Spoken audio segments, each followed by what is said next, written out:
ಹಂಗ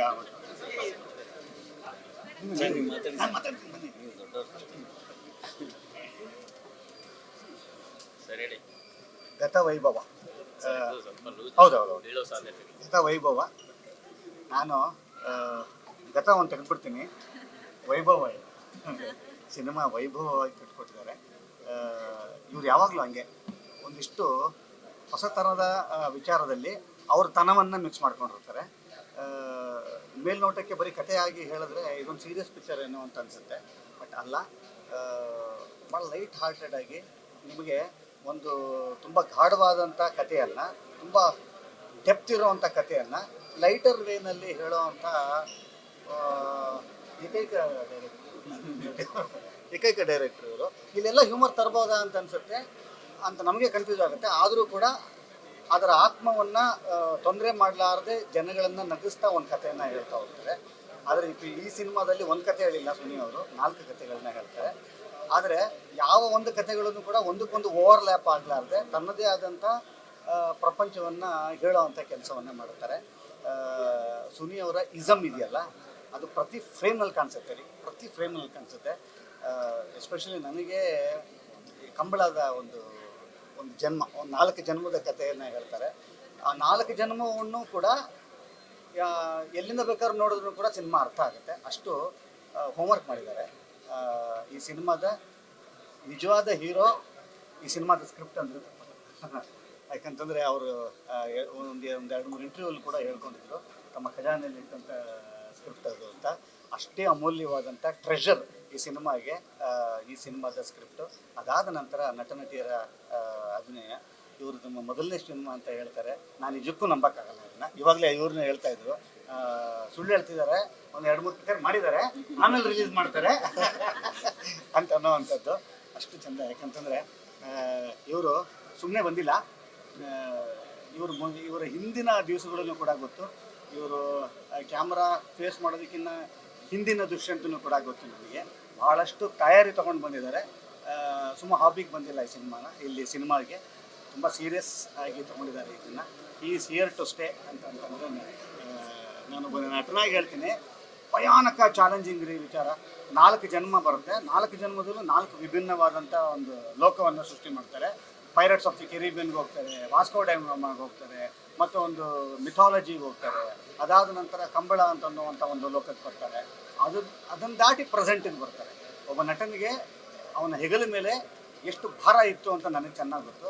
ಆದರೆ ಅದನ್ನು ಮೊದಲನೇ ಸಿನಿಮಾದಲ್ಲೇ ಹಿಂಗೆ ತೊಗೊಂಡಿದ್ದಾರೆ ಅಂತಂದರೆ ಅದು ಸುಮ್ಮನೆ ಹಿಂಗೆ ಆಗಲ್ಲ.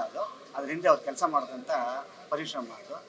ಆಶಿತ್ ಅವರು, ಇದು ನಾನು ಅವ್ರ 2 ಸಿನಿಮಾ ಅವ್ರ ಜೊತೆಯಲ್ಲಿ ಕೆಲಸ ಮಾಡಿದ್ದೀನಿ. 3 ಸಿನಿಮಾ, 2 ಇವ್ರ ಜೊತೆಲೇ ಮಾಡಿದ್ದೀನಿ, ಒಂದು ರ್ಯಾಂಬೋಟು ಕೂಡ. ನಾನೇ ಅವ್ರ ಜೊತೆಲಿ 3 ಸಿನಿಮಾ ಮಾಡಿದ್ದೀನಿ. ಅವ್ರ ಡೆಡಿಕೇಶನ್ ಏನು ಅಂತ ನನಗೆ ಗೊತ್ತು. ಪ್ರತಿ ಇದರಲ್ಲೂ ಕೂಡ ಹೇಳ್ತಾ ಇರ್ತೀನಿ. ಇಲ್ಲಿ ಮತ್ತೊಮ್ಮೆ ಹೇಳ್ತೀನಿ, ಅವ್ರ ಕೆರಿಯರ್ ಬೆಸ್ಟ್ ಸಿನಿಮಾ. ಅವರು ಎಲ್ಲವನ್ನೂ ಕೂಡ, ಅವರ ಆತ್ಮವನ್ನು ಕೂಡ ಇದರಲ್ಲಿ ಹಿಂಗೆ ಧಾರೆ ಎರೆದಿದ್ದಾರೆ ಅಂತಂತಂದ್ರೆ ತಪ್ಪಾಗಲ್ಲ. ಅವ್ರು ಎಷ್ಟು ಇನ್ಸ್ಟಿಟ್ಯೂಟಿವ್ ತೊಗೊಂಡಿದ್ದಾರೆ ಅಂತ ಅನ್ನೋವಂಥದ್ದು, ಈ ಸಿನಿಮಾ ಮೇಲೆ ಎಷ್ಟು ಪ್ರೀತಿ ಇಟ್ಟಿದ್ದಾರೆ ಅಂತ ಅನ್ನೋದಕ್ಕೆ ನಾನು ಮತ್ತೆ ಬಿಡಿಸಿ ಹೇಳ್ತೀನಿ. ಸುಮಾರು ಸಲ ಈ ಒಂದು ಸೆಲೆಬ್ರಿಟಿ ಶೋಗೆ ನಾನು ಕರೆದ್ರು. ಆವಾಗಲೇ ಹೇಳಿದೆ ಅವ್ರಿಗೆ, ನೀವು ಈ ಸಿನಿಮಾಗೆ ಎಷ್ಟು ಅಟ್ಯಾಚ್ ಆಗಿದ್ದೀರಾ ಅಂತ ಅನ್ನುವಂಥದ್ದು. ಅವರ ಈ ಸಿನಿಮಾದ ಅಟ್ಯಾಚ್ಮೆಂಟ್ ಪ್ರತಿ ಫ್ರೇಮ್ನಲ್ಲೂ ಕಾಣಿಸುತ್ತೆ. ಎಲ್ಲರಿಗೂ ಕೂಡ ತುಂಬ ಚಂದನೆಯ ಸಿನಿಮಾ ಇವತ್ತು ನಮಗೆ ಸಿಕ್ಕಿದೆ ಅಂತ ಅನ್ನೋವಂಥದ್ದು ನನಗೆ ಒಬ್ಬ ಕಲಾವಿದನಾಗಿ ಹೇಳ್ತೀನಿ, ಒಬ್ಬ ಸಿನಿಮಾ ಆಡಿಯನ್ ಆಗಿನೂ ಕೂಡ ಹೇಳ್ತೀನಿ. ನಿಮ್ಮೆಲ್ಲರಿಗೂ ಒಂದು 2.5 ಗಂಟೆಗಳ ಕಾಲ ನಿಮಗೆ ಸಿನಿಮಾ ಮೋಸ ಮಾಡಲ್ಲ.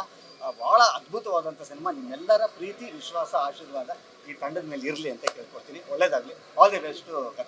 God best. ಎಲ್ಲ ಒಂದ್ಸರಿ ಭಾಳ ಇಷ್ಟ ಆಯಿತು ಗತವೈಭವ ಸಿನಿಮಾ ನನಗೆ. ಆ್ಯಕ್ಚುಲಿ ನಾನು ಸಿನಿಮಾ ಹಾಕಿನ ಮುಂಚೆ ಸುನಿಯವ್ರ ಹತ್ರ ಈ ಕತೆ ಕೂಡ ಕೇಳಿದ್ದೆ. ಅವ್ರು ಭಾಳ ಚೆನ್ನಾಗಿ ಕತೆ ಹೇಳಿದರು. ಸೊ ನನಗೆ ಭಾಳ ಕ್ಯೂರಿಯಾಸಿಟಿ ಇದೆ ಇದನ್ನು ಹಿಂಗೆ ಸ್ಕ್ರೀನ್ ಮೇಲೆ ತಂದಿರ್ತಾರೆ ಅಂತ. ಆ್ಯಂಡ್ ದುಷ್ಯಂತ್ ಭಾಳ ಪ್ಯಾಷನೆಟ್. ಶರಣ್ ಸರ್ ಹೇಳ್ದಂಗೆ ಭಾಳ ಚೆನ್ನಾಗಿ ಪ್ರಿಪೇರ್ ಆಗಿ ಬಂದಿರುವಂಥ ಹುಡುಗ. ನಾನು ಮೀಟ್ ಮಾಡಿದಾಗಿಂದ ಪ್ರತಿ ಸರಿನೂ ಸಿನಿಮಾ ಅಷ್ಟೇ ಯೋಚನೆ ಮಾಡ್ತಿರ್ತಾನೆ. ಸಿನಿಮಾ ಇದು ನಾನು ಹಂಗೆ ಮಾಡಬೇಕು, ಹಿಂಗೆ ಮಾಡಬೇಕು, ಇನ್ನೇನೋ ಮಾಡಬೇಕು ಅಂತಂದರೆ ಇಲ್ಲಿ ನಿಲ್ಲಕ್ಕೆ ಅಂತಲೇ ಬಂದಿರೋ ಹುಡುಗ. ಅದು ಪ್ರತಿ ಫ್ರೇಮಲ್ಲೂ ಕಾಣುತ್ತೆ ದುಷ್ಯಂತ್ ಆ್ಯಕ್ಟಿಂಗ್ ನೋಡ್ತಾ ಇದ್ದಾರೆ. ಆ್ಯಂಡ್ ಪ್ರೊಡಕ್ಷನ್ ಅಂತ ಬಂದಾಗ ಮೊದಲನೇ ಸಿನಿಮಾದಲ್ಲೇ ಅಷ್ಟು ಇನ್ವೆಸ್ಟ್ ಮಾಡಿಕೊಂಡು ಸಿನಿಮಾಗೆ ಏನು ಬೇಕು ಅದೆಲ್ಲದನ್ನು ಪೂರೈಸ್ಕೊಂಡು ತನ್ನ ಮೇಲೆ ತಾನು ಒಂದು ಒಳ್ಳೆ ಕತೆ ಮೇಲೆ ಎಲ್ಲದ್ರ ಮೇಲೆ ಇನ್ವೆಸ್ಟ್ ಮಾಡ್ಕೊಳ್ಳೋಕ್ಕೂ ಒಂದು ಕಾನ್ಫಿಡೆನ್ಸ್ ಬೇಕಲ್ಲ, ಅದು ಸಿನಿಮಾದಲ್ಲಿ ಕಾಣುತ್ತೆ. ನಿರ್ಮಾಪಕನ ಕೆಲಸ, ನಟನ ಕೆಲಸ ಎಲ್ಲವೂ ತುಂಬ ಅದ್ಭುತವಾಗಿ ಕಾಣುತ್ತೆ. ಆ್ಯಂಡ್ ಸುನಿಯವರು ನಿರ್ದೇಶಕರಾಗಿ ನಾವು ಏನು ಕತೆ ಅದನ್ನು ಕೇಳಿದ್ವಿ, ಅದನ್ನು ಭಾಳ ಅದ್ಭುತವಾಗಿ ತೆರೆ ಮೇಲೆ ತಂದಿದ್ದಾರೆ. ಎಸ್ಪೆಷಲಿ ನಿಮಗೆ ಮೊದಲಾರ್ಧ ನಿಮಗೆ ಎಂಟರ್ಟೈನ್ ಮಾಡಿದ್ರೆ, ಸೆಕೆಂಡ್ ಹಾಫಲ್ಲಂತೂ ನಿಮಗೆ ಚೆನ್ನಯ್ಯರಾಜನ ಲವ್ ಸ್ಟೋರಿ ಇದೆಯಲ್ಲ, ಅದು ಬಹಳ ಚೆನ್ನಾಗಿ ಕೂರಿಸ್ಕೊಳ್ಳೋದು, ಭಾಳ ಇಂಟೆನ್ಸ್ ಆಗಿ, ಭಾಳ ಪೊಯೆಟಿಕ್ಕಾಗಿ ಅದ್ಭುತವಾಗಿ ಕಟ್ಟಿದ್ದಾರೆ. ನನಗದು ಭಾಳ ಇಷ್ಟ ಆಯಿತು. ಆ್ಯಂಡ್ ಆಶಿಕಾ ಅವರು, ನಾನು ಅವ್ರ ಜೊತೆ ಕೆಲಸ ಮಾಡಿಲ್ಲ, ಭಾಳ ಮುದ್ದಾಗಿ ಕಾಣ್ತಾರೆ. ಸಿನಿಮಾ ನೋಡ್ತಾ ಅನಿಸ್ತಾ ಇತ್ತು, ಅಯ್ಯೋ ನಾವು ವರ್ಕೇ ಮಾಡಿಲ್ವಲ್ಲ ಅಂತ. ಅಷ್ಟು ಚೆನ್ನಾಗಿ ಕಾಣಿಸ್ತಾರೆ. ಆ್ಯಂಡ್ ಅವ್ರ ಆ್ಯಕ್ಟಿಂಗ್ ಬಗ್ಗೆ ಮಾತಾಡೋಂಗೆ ತುಂಬ ಚೆನ್ನಾಗಿದೆ ಸಿನಿಮಾ ಗತವೈಭವ. ಆ್ಯಕ್ಚುಲಿ ಇದು ಎಲ್ಲರೂ ನೋಡಬೇಕಾಗಿರೋ ಸಿನಿಮಾ. ಎಲ್ಲರೂ ಖಂಡಿತ ಸಿನಿಮಾಗೆ ಬನ್ನಿ, ನಿಮಗೆ ಸಿನಿಮಾ ಮೋಸ ಮಾಡಲ್ಲ. ಆ್ಯಂಡ್ ಡೆಫಿನೆಟ್ಲಿ ಭಾಳ ಒಳ್ಳೆ ಭವಿಷ್ಯ ಇರುವಂಥ ನಾಯಕ ನಟ ಕನ್ನಡ ಚಿತ್ರರಂಗಕ್ಕೆ ಈ ಸಿನಿಮಾ ಮೂಲಕ ಬರ್ತಾ ಇದ್ದಾರೆ. ಸೊ ತುಂಬ ಪ್ರೀತಿಯಿಂದ ವೆಲ್ಕಮ್ ಮಾಡ್ತೀನಿ. ಎಲ್ರಿಗೂ ನಮಸ್ಕಾರ. ಮೋಸ್ಟ್ಲಿ ನಾನು ಈ ಥರ ಎಲ್ಲ ಬರೋದೇ ಇಲ್ಲ, ನನಗೆ ಸಖತ್ ನಾಚಿಕೆ, ಪ್ರೆಸ್ ಮುಂದೆ ಬರೋದೇ ನಾಚಿಕೆ. ಬಟ್ ಇವತ್ತು ಬಂದಿರೋದಕ್ಕೂ ಸಾರ್ಥಕ ಅನ್ಸ್ಬಿಡ್ತು. ಎಕ್ಸಲೆಂಟ್, ಇವ್ರಂತೂ ಹಾಕೊಂಡ್ಬಿಟ್ಟಿದೆ. ನನಗೆ ನಾಚಿಕೆ ಆಗ್ತೈತೆ, ನಾನೊಬ್ಬ ಕಾಮಿಡಿಯನ್ನ ಈ ಸಿನಿಮಾದಲ್ಲಿ ನಾನು ಇಲ್ವಾ ಅನ್ನೋಷ್ಟು ಫೀಲ್ ಇತ್ತು. ನಿಜವಾಗ್ಲೂ ಚೆನ್ನಾಗಿ ಮಾಡಿದ್ದಾರೆ. ಇದು 100% ಗತವೈಭವನೇ. ಅಂದರೆ ಏನಿದು ನಾನು ಅನ್ಕೊಂಡೆ, ಅಂದರೆ ವಿಜಯನಗರ ಸಾಮ್ರಾಜ್ಯ ಅವಾಗ ಹಂಗಿತ್ತು ಹಿಂಗಿತ್ತು ಅಂತ ವೈಭವೀಕರಣ ಇತ್ತಲ್ಲ. ಸೊ ಈ ಸಿನಿಮಾದಲ್ಲಿ ಆ ಥರ ವೈಭವೀಕರಣ ಇದೆ. ನಾನು ಮೋಸ್ಟ್ಲಿ ತುಂಬ ಕಡಿಮೆ, ನಾನು ಜಾಸ್ತಿ ಒಳಗೆ ಇರ್ತೀನಿ. ಬಟ್ ಇದು ನೋಡ್ಬಿಟ್ಟು ಅಂತೂ ಅಯ್ಯೋ ಅಷ್ಟೇ ಬೂಮ್. ಅಂದರೆ ದೀಪಾವಳಿ ಇದು ಫುಲ್ಲು ನಿಮ್ಗೆ ಹಬ್ಬ ಇದೆ. ಯಾರಾದರೂ ಈ ಸಿನಿಮಾ ನೋಡಿಲ್ಲ ಅಂದರೆ ದಯವಿಟ್ಟು ಬಂದು ನೋಡ್ಬಿಡಿ. ಯಾಕಂದರೆ ಅಷ್ಟೆಲ್ಲ ಹೇಳಲ್ಲ ಯಾರಿಗೂ, ಅಷ್ಟು ಚೆನ್ನಾಗಿದೆ. ಅಂದರೆ ಒಂದು ಸಿನಿಮಾ ಬಂದರೆ ಎಲ್ಲದನ್ನೂ ಮರ್ತು ಬಿಡ್ಬೇಕು. ಮನೆ, ಅವನ ಫ್ಯಾಮಿಲಿ, ಅವನ ನೋವು, ಅವನಿಗೆ 1000 ಟೆನ್ಷನ್ ಇರುತ್ತೆ. ಅದನ್ನೆಲ್ಲ ಮರ್ತೇನಾದ್ರೂ ಒಂದು ಸಿನಿಮಾ ನೋಡಬೇಕು ಅಂತ ಇದ್ರೆ ದಯವಿಟ್ಟು ಹೇಳ್ತೀನಿ ಕೇಳಿ, ಗತವೈಭವ ನೋಡಿ. ನಮ್ಮ ತಾಯಣೆಗೂ ಚೆನ್ನಾಗಿದೆ, ನಿಜವಾಗ್ಲೂ ಸಖತ್ತಾಗಿ ಮಾಡಿದ್ದಾರೆ. ಒಳ್ಳೇದಾಗಲಿ, 100 ಡೇಸ್ ಆಗಬೇಕು, 100%. ನೀವು ಅಷ್ಟೇ. Thank you so much. Soni ಅಣ್ಣ ಅಂತೂ ಎಕ್ಸ್ಟ್ರಾಡಿನರಿ, ಕೂಳೆ ಡೈಲಾಗ್ ಸಖತ್ತಾಗಿದೆ. ಹೇಗೆ ಸಿಗ್ತಾ ಇದೆ ರಿವ್ಯೂ, ಹೇಗೆ ಅನಿಸ್ತಾ ಇದೆ? ಬನ್ನಿ ಸರ್. ತುಂಬ ಖುಷಿಯಾಗುತ್ತೆ. ಮೊನ್ನೆ ಮಾಡಿದ ಸೆಲೆಬ್ರಿಟಿ ಶೋ ಅಲ್ಲಿ ಒಂದಷ್ಟು ಆರ್ಟಿಸ್ಟ್ ಸೆಲೆಬ್ರಿಟೀಸ್ ಬಂದಿದ್ರು. ಆ್ಯಂಡ್ ಇವತ್ತು ಫ್ರೀ ಮಾಡಿಕೊಂಡು ನಾವು ಶರಣ್ ಸರ್ಗೆ ಅವತ್ತು ಕರೆದಿದ್ವಿ. ಬಟ್ ಅವರು ಅವತ್ತು ಬ್ಯುಸಿ ಇದ್ದಿದ್ದ ಕಾರಣ ಬಂದಿರಲಿಲ್ಲ. ಅವರು ಇವತ್ತು ಸರ್ಪ್ರೈಸ್ ವಿಸಿಟ್ ಕೊಟ್ಟರು ನಮಗೆ. ನಾವು ಎಕ್ಸ್ಪೆಕ್ಟ್ ಮಾಡಿದ್ರೆ ಬರೀ ಧನಂಜಯ್ ಅವ್ರು ಬರ್ತಾರೆ ಅಂತ ಗೊತ್ತಿತ್ತಷ್ಟೇ. ಬಟ್ ಶರಣ್ ಸರ್ ಬಂದಿದ್ದಾರೆ ಅಂದಿದ ತಕ್ಷಣ ನಾನು ಇಲ್ಲೇ ಓಡ್ ಬಂದಿದ್ದು, ಸರ್ ನೋಡ್ತಾರೆ ಅಂತ. ಅವ್ನಿಗೆ ಅಷ್ಟು ಸಿನಿಮಾಗಳ ಮೇಲೆ ಇರೋವಂಥ ಒಂದು ಪ್ಯಾಷನ್ ಆಗಿರಲಿ, ಅಷ್ಟು ಆಸಕ್ತಿ. ನನ್ನ ಹಿಂದಿನ ಸಿನಿಮಾ ಓಟುಗೆ ಸಹ ಬಂದು ಸಪೋರ್ಟ್ ಮಾಡಿದ್ರು, ಅದು ಕೂಡ ಒಂದು ಸರ್ಪ್ರೈಸ್ ವಿಸಿಟ್ ಆಗಿತ್ತು. So very thankful to Sharan sir and Dhananjay ಅವರು ಕೂಡ. ಅವರ ಪ್ರೀತಿ ಸಿನಿಮಾಗಳ ಮೇಲೆ ಕಾಣುತ್ತೆ. ಎಲ್ಲರಿಗೂ ಥ್ಯಾಂಕ್ ಯು ಸೋ ಮಚ್. ನಮ್ಮ ಸಿನಿಮಾಗೆ ಇಷ್ಟು ಪ್ರೋತ್ಸಾಹ, ಸಪೋರ್ಟ್ ಕೊಡ್ತಾ ಇರೋದು ತುಂಬ ಖುಷಿ ಅನಿಸುತ್ತೆ. ಎಲ್ಲ ಮಾಧ್ಯಮ ಮಿತ್ರರಿಗೂ ನಮಸ್ಕಾರ. ಮೊನ್ನೆ ಇತ್ತೀಚೆಗಷ್ಟೇ ಸೆಲೆಬ್ರಿಟಿ ಶೋ ಆಯಿತು. ಅಲ್ಲಿ ಬಹಳಷ್ಟು ಜನ ಬಂದು ಮಾತಾಡಿದ್ರು. ಕೆಲವ್ರು ಯಾರು ಬರೋಕ್ಕಾಗಲಿಲ್ಲ, ಮತ್ತೆ ಸಿನಿಮಾ ನೋಡಬೇಕು ಅಂತ ಅವರೇ ಪಾಪ ಕರೆ ಮಾಡಿ ಕಾಂಟ್ಯಾಕ್ಟ್ ಮಾಡಿದ್ರು. So Dhananjay sir, Sharan sir ನಮ್ಮ ಸರ್ಪ್ರೈಸ್ ವಿಸಿಟ್. ಧನಂಜಯ್ ಸರ್ ಪಾಪ ಅವರೇ ಕರೆ ಮಾಡಿ ನಾನು ಬರೋಕ್ಕಾಗಿಲ್ಲ, ಒಂದು ಶೋ ಅರೇಂಜ್ ಮಾಡಿಸಿ ಬರ್ತೀನಿ ಅಂತ ಹೇಳಿದ್ರು. ಅದೇ ರೀತಿ ನಾಳೆ ಶಿವಣ್ಣ ಬರೋರಿದ್ದಾರೆ, ಧ್ರುವ ಸರ್ಜಾ ಸರ್ ಬರೋರಿದ್ದಾರೆ, ಗುರುವಾರ ನೋಡೋರಿದ್ದಾರೆ.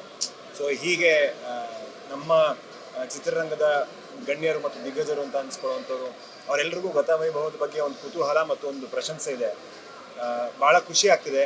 ನಾವು ಶುಕ್ರವಾರ ನಿಜ ಹೇಳಬೇಕು ಅಂದರೆ ನಮ್ಮದು ಮೊದಲನೇ ಓಪನಿಂಗ್ ದಿನ ನೋಡಿ ಸ್ವಲ್ಪ ಎದುರಿದ್ವಿ. ಆದರೆ ಶನಿವಾರ ಸಂಜೆ ಮೇಲೆ ಸಿನಿಮಾ ತುಂಬ ಚೆನ್ನಾಗಿ ಟೇಕ್ ಆಫ್ ಆಗಿದೆ.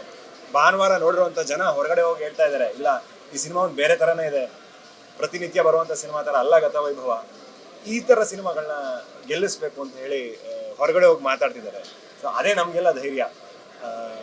ಸೊ ನಾವು ಜನರನ್ನು ಅದೇ ಕೇಳ್ಕೊಳ್ಳೋದು, ಈ ಗತವೈಭವದಂಥ ಸಿನಿಮಾಗಳು ತುಂಬ ಅಪರೂಪ ಬರೋದು, ಯಾವುದೇ ಚಿತ್ರರಂಗ ಆದರೂ ಕೂಡ. ಈ ಒಂದು ಹೊಸ ಪ್ರಯೋಗ ಒಮ್ಮೆ ನೋಡಿ, ನಿಮ್ಗೆ ಇಷ್ಟ ಆದರೆ 4 ಜನಕ್ಕೆ ಹೇಳಿ ಕರ್ಕೊಂಬಂದು ತೋರಿಸುವಂಥ ಕೆಲಸ ಆಗಿದೆ. ಧನ್ಯವಾದ. ಅದೇ ನೋಡಿದವ್ರಿಗೆಲ್ಲ ಇಷ್ಟ ಆಗ್ತಿದೆ. ಆಲ್ಮೋಸ್ಟ್ ಎಲ್ಲ ನೋಡ್ತಾ ಇದ್ದಾರೆ. ಕೆಲವ್ರನ್ನ ಕರೆದು ತೋರಿಸ್ತಾ ಇದ್ದೀವಿ, ಅವ್ರಿಗೆಲ್ಲರಿಗೂ ಇಷ್ಟ ಆಗ್ತಿದೆ. ಸೊ ಈಗ ಮೋಸ್ಟ್ಲಿ ನಾವು ಎಲ್ಲರ ಮನೆಗಳ್ಗೂ ನುಗ್ಗಿ ಹೇಳ್ಕೊಂಬಂದು ತೋರಿಸ್ಬೇಕು ಅನ್ಸುತ್ತೆ. ಯಾಕಂದರೆ ನೋಡಿದವ್ರಿಗೆ ಇಷ್ಟ ಆಗ್ತಿದೆ ಅನ್ನೋ ಕಾನ್ಫಿಡೆನ್ಸ್ ಇದೆ. ಇಲ್ಲ ಅನೌನ್ಸ್ ಮಾಡ್ಬೇಕೇನೋ, ನಾವು ನೋಡಿದ್ದು ಇಷ್ಟ ಆಗಲಿಲ್ಲ ಅಂದರೆ ಥಿಯೇಟ್ರ್ ಆಚೆ ಇರ್ತೀವಿ, ದುಡ್ಡು ವಾಪಸ್ ಕೊಡ್ತೀವಿ ಅಂತ. ಗೊತ್ತಿಲ್ಲ ನಿಮ್ಗೆ ಯಾವ ರೀತಿ ಮಾಡಬೇಕು ಅಂತ. ಬಟ್ ಬೆಟರ್ ಇದೆ. ಶುಕ್ರವಾರಕ್ಕಿಂತ ಶನಿವಾರ ಬೆಟರ್ ಇತ್ತು, ಶನಿವಾರಕ್ಕಿಂತ ಸಂಡೇ ಬೆಟರ್ ಇತ್ತು, ಮಂಡೇ ಆಫ್ಕೋರ್ಸ್ ಒಂಚೂರು ಡ್ರಾಪ್ ಇತ್ತು. ಬಟ್ ರೇಷಿಯೋ ವೈಸ್ ಬೆಟರ್ ಇದೆ, ಮಂಡೇಗಿಂತ ಟ್ಯೂಸ್ಡೇ ಬೆಟರ್ ಇದೆ ಇವತ್ತು. ಬಟ್ ಸ್ಟಿಲ್ ನಾವೇನು ಇನ್ವೆಸ್ಟ್ ಮಾಡಿದ್ದೀವಿ ಅಲ್ಲ ಸರಿ ಅಂದರೆ ಪ್ರೊಡಕ್ಷನ್ ಹೌಸ್ ಏನು ಇನ್ವೆಸ್ಟ್ ಮಾಡಿದೆ ಅಥವಾ ನಮ್ಮ ಎಫರ್ಟ್ ಏನಿದೆ ಅಥವಾ ನಾವು ಬೇರೆ ಸಿನಿಮಾಗಳು ನೋಡಿರ್ತೀವಿ, ನಮ್ಮದು ನೋಡಿರ್ತೀವಿ, ನಾವು ಏನು ಅನ್ಕೊಂಡಿದ್ವಿ ಆ ಮಟ್ಟಕ್ಕೆ ನನಗಿಲ್ಲ ಅಂತ ನನಗೆ ಅನಿಸಿದೆ. ಸೊ ಗೊತ್ತಿಲ್ಲ ನೆಕ್ಸ್ಟ್ ಕಾಲ್ ಏನು ತಗೋಬೇಕು ಅಂತ. ಬಟ್